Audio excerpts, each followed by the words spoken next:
Halo, assalamualaikum warahmatullahi wabarakatuh. Kembali ke podcast kisah tangisan Rasulullah. Pada suatu hari, Ali bin Abi Thalib radhiyallahu anhu bersama istri tercinta Fatimah Az-Zahra menemukan Rasulullah Muhammad SAW tengah menangis di rumahnya. Beliau sesungguhnya terseduh dengan tetesan air mata mengalir deras dari kedua matanya.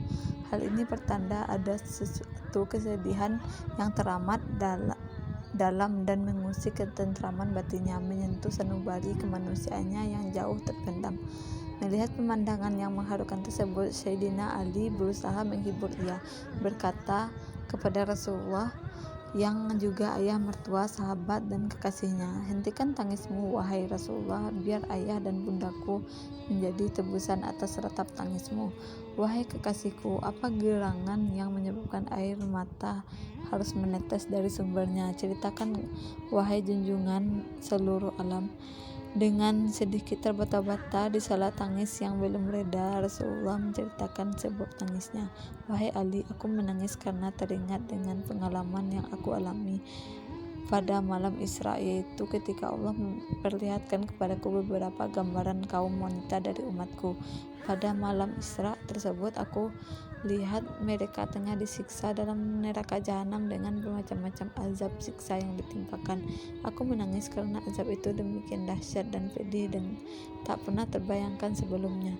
Aku melihat wanita yang digantung dengan rambutnya sementara otaknya mendidih dan meleleh.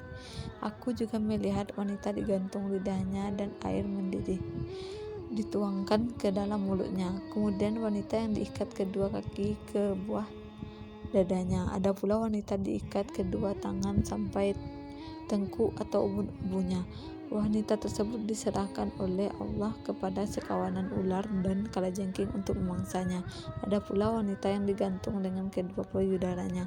Ada juga wanita berkepala babi, berbadan keledai dengan sejuta macam siksa neraka yang harus diterimanya.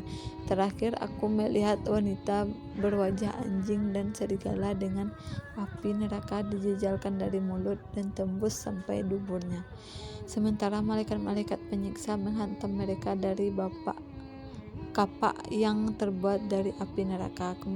Demikian cerita sang Nabi mengabarkan keadaan kaum wanita yang dilihatnya berada di dalam neraka.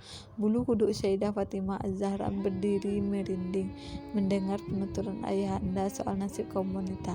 Keringat dingin keluar dari sekujur tubuhnya. Tanpa sadar, kedua pipinya telah basah air mata.